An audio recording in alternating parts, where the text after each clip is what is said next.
lancé pour les Toulonnais. Alors que donc Pastaro est revenu et que la Guille, Antoine Burban quitte ses partenaires. Et c'est Mauro, père de Masco, qui rentre à sa place. À Toulon aussi, je pense qu'on va changer de demi-mêlée puisque je vois Laurent Magnaval se préparer à rentrer même à la place d'Enchak.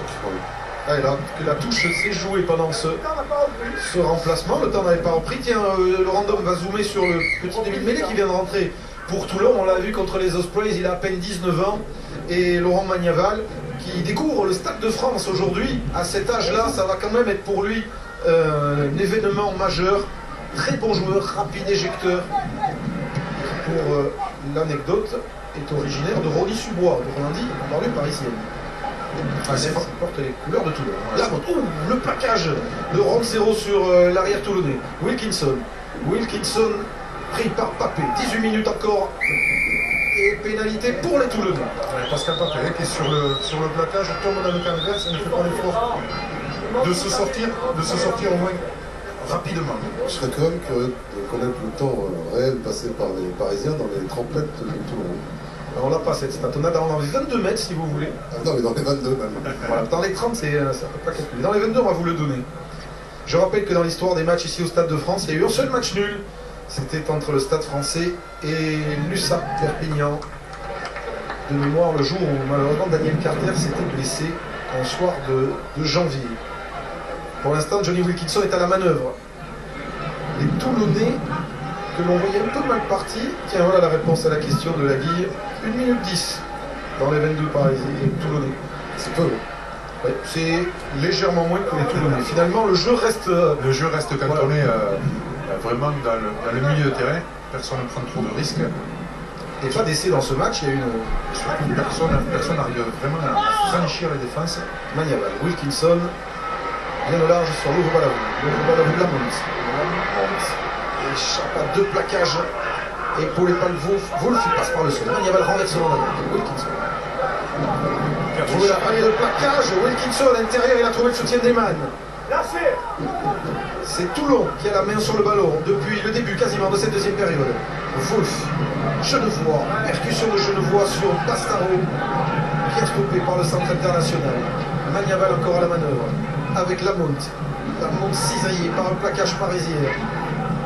Et les Toulonnais qui continuent à avancer. Je la passe sur un pas et après gros plaquage de Pastaro dans le temps cette fois. Ballon conservé par les Toulonnais. Allez, on va reconstruire autour pour essayer de mobiliser cette défense. Rappelez-vous que c'était la dernière seconde et que Toulon avait arraché la victoire à Mayol face aux Ospreys en Coupe d'Europe. Après notamment l'entrée de ce jeune demi-mêlée, Magnaval qui écarte ici sur Johnny Wilkinson alors qu'il y a un joueur blessé. C'est sur le large avec Wolf, le crochet de Wolf plaqué par Boussès. Relais de Smith, fête de passe de John Smith, plié par Tom Palmer. Longue séquence toulonnaise, Magnaval, Suta qui n'a pas pu donner à Van Niekerk, mis au sol maintenant par Papé. Les Parisiens qui ne se consomment pas, hein. Très peu de joueurs consommés sur chaque regroupement. Qui n'ont pas été respectés ce quart d'heure de la fin. Et ceux qui l'ont perdu surtout. Wilkinson s'est mis dans l'axe là, même à cette distance. Il peut claquer un drop. Il en a réussi déjà 9 depuis le début de la saison. La passe de Magnaval pour le long pied gauche de Johnny Wilkinson qui est bien parti et qui va passer. Touchant peut-être la barre entre les perches. Magnifique Johnny Wilkinson qui donne l'avantage à Toulon dans cette deuxième période. Stade français 12, Toulon 15. Ce 10e drop de Wilkinson depuis le début de la saison.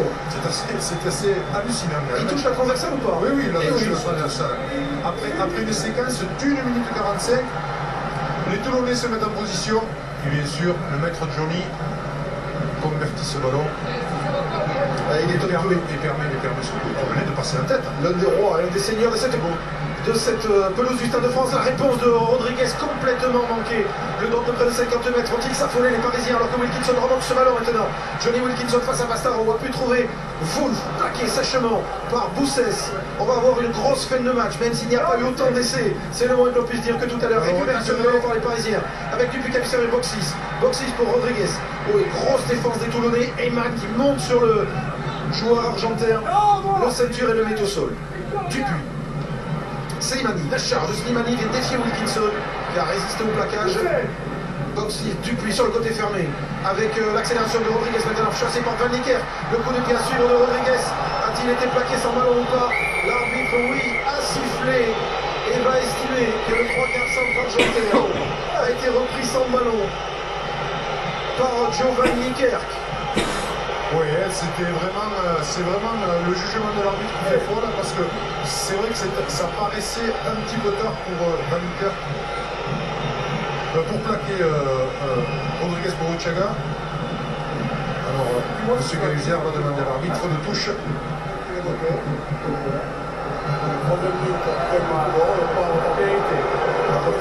Pénalité ici, là, à 5 mètres. Fabien, retardement ou pas pour vous? On va le voir.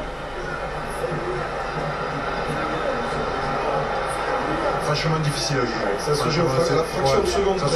D'ailleurs, Van Niekerk proteste et n'est pas d'accord. Alors, il n'y a pas de... À 15 mètres. À 15 mètres, il a dit que c'est Gilles Lafont. Il épaule M. Gahuzière et c'est une pénalité pour égaliser. Qui va, Cosini cache son air soucieux derrière ses lunettes fumées aux côtés d'Enick Mallette. J'arrive pas surtout à comprendre pourquoi c'est à 15 mètres, parce que c'est une faute qui s'est commise dans le champ de jeu, elle ne doit pas être à 15 mètres, à moins que le plaquage se soit effectué. Et il ne tente pas, Fabien, pardon. Les Parisiens ne cherchent pas l'égalisation, mais ce coup de pied. Alors on voit la faute de Van Niekerk. Toujours difficile au ralenti de vraiment de juger, de savoir si le plaquage est en hauteur. En tout cas, le Stade français ne veut pas se contenter d'un match nul, n'ont pas tenté la pénalité, mais chercher à marquer l'essai, le lancer de Dimitri Zarzewski. On est à 12 minutes de la fin du match, la bonne prise de balle de Pascal Papé, le vol parisien qui a d'abord reculé sous l'impact des Toulonnais. Ouais, d'abord reculé, mais qui s'est bien réorganisé avec Dimitri Zarzewski à la baguette derrière. Décide maintenant de partir et on va certainement Dupuis. Voilà, écart sur Boxis. Boxis avec Boussès. Maintenant Boussès plaqué par Laurent Malavou sous les poteaux de Toulon. Mêlée ouverte avec Bastaro pour essayer de récupérer ce ballon. Mathieu Bastaro qui remet la main dessus et qui charge, qui réussit à donner à Askel. Askel pour Roncero en position d'ailier. Le retour de Van Niekerk qui est de Smith qui pousse Roncero en touche à 1 mètre de leur but. Les Toulonnais mettent les barbelés. Il reste 12 minutes dans ce match. Ouais, très belle séquence défensive des Toulonnais, parce que le décalage a été fait. On voit Smith et Van Niekerk qui reviennent in extremis pour pousser Roncero en touche. En tout cas, franchement, c'est quand même crânement joué de la part des Parisiens d'aller en touche au lieu de tenter le match nul. Enfin, du moins l'égalisation. Ils jouent, ils essayent de franchir la ligne et de marquer enfin le premier essai de match. Vous allez voir entrer Olivier Besson à la place de... Je vois personne encore sortir. Olivier Besson, troisième ligne. J'ai vu l'annonce sortir. Tiens. Allez, prise de balle. Et de suite pour les Toulonnais. Sur leur ligne, quasiment. À 11 minutes de la fin. C'est la montre qui est sortie. Ensuite, il y a une troisième ligne qui remplace un arrière. Il y a plus de remplaçants. Oui, voilà, ils ont fait rentrer tous les remplaçants. Henri Lamonde doit être touché. Gibson sous la pression, dans son but qui réussit à dégager tout petitement son camp et le danger va revenir avec un lancer parisien. C'est sans doute le moment où ce match a la bonté de Mauro Bergamasco pour perturber l'horreur toulonnais. Le match est en train de se jouer. 3 points d'avance pour les Toulonnais. Déjà victorieux 3 fois à l'extérieur. Victorieux à Chambouin l'an dernier. Vont-ils refaire le coup face au Stade français, mais cette fois dans l'enceinte magistrale du Stade de France? Lancé Zarzewski. Allez, on repart sur un ballon porté. Papé. Allez, toujours la même constitution. Le Dimitri Zarzewski au ballon derrière. Ça avance bien, certainement. Qui est bien contrecarré maintenant par les Toulonnais. Il y a eu déjà un arrêt. Papé qui s'arrache, Papé qui se détache, qui passe par le sol. Le relais de Sergio Parisse, épaulé par Askel. Et la défense toulonnaise pour l'instant qui résiste.